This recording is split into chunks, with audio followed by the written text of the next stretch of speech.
Subscribe करे खातिर लाल button दबाई और भोजपुरी के ताजा अपडेट पहले पावे खातिर घंटी वाला बटन दबाई।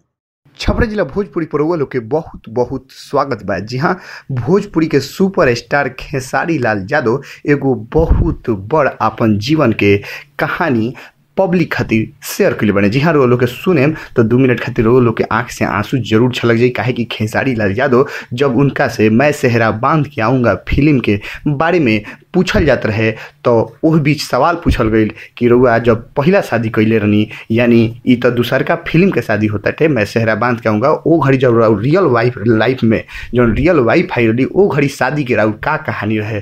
तो खेसारी लाल यादव सीधे सीधे दर्शक लोग से और मीडिया से बतौलन कि वो समय उनकर स्थिति बहुत खराब रहे। जी हाँ, उनका ब्याह में दहेज के रूप में मात्र 11,000 रुपया मिल रहे। जी हाँ, खेसारी लाल यादव कहलन कि 7 भाई में हमनी के परिवार बटे, जोना में हमनी के चाचा के 4 गो बेटा और अपने 3 भाई के बारे में जिक्र कैलन। कहलन कि 7 भाई के हमनी के एके साथे फैमिली बा, जोना के हमर माई सब कोई के पोसले बड़ी। काहे कि उनकर चाची बहुत पहले 25 साल पहले गुजर गई। तो वो बतावत रहन कि उनकर ब्याह में मात्र 11,000 रुपया मिल रहे और जो उनकर शादी खातिर सेहरा और कोट पैंट जौन भी होला ओकरा खातिर उनकर ससुर जी 4 गो भैंस बेच के उनकरा के पैसा दिल रहलन कोट पैंट सिया के। तो वो लोग समझ सकतनी कि खेसारी लाल कितना गरीबी से गुजर के आज यहाँ तक ले पहुँच गलन। ये सब बात कहते हुए खेसारी लाल यादव के आंख से आंसू छलक गई।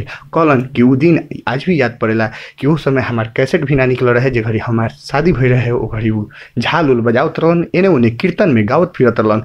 20, 25, 50, 100 रुपया मिलत रहे, यही से उनकर जिंदगी कटत रहे। जहाँ छपरा जिला भोजपुरी पर आउ सब लोग के न्यूज लिया बस लाल बटन दबा के सब्सक्राइब करिए और घंटी वाला बटन दबा के सबसे तेज अपडेट में। धन्यवाद।